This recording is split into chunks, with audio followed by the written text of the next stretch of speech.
Her er Borlis. Borlis. Borlis er i skole. Her er herr Niels.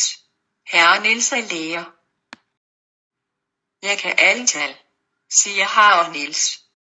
En torsdag er 3, det er tal.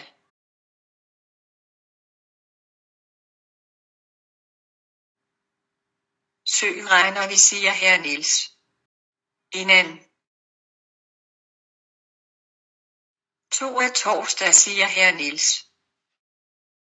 3 er 3, siger Lis.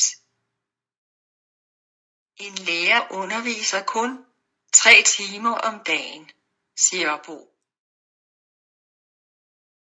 Ja, Bo. 3 er 3, siger herr Niels. Her er John. John vil gerne være med. Det er ikke korrekt.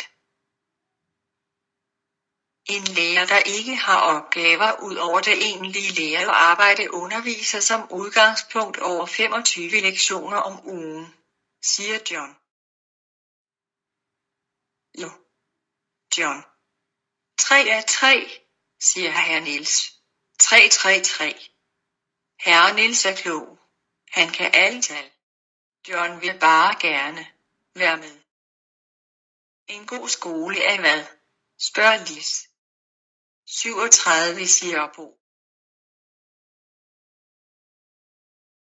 Plus en ged, siger Lis. Ja, 37 plus ged er lig med god skole, siger herr Niels. Her er en ged. Lis kan lide ged. Lis og ged. Ged i skolen. Herr Niels er klogere ged.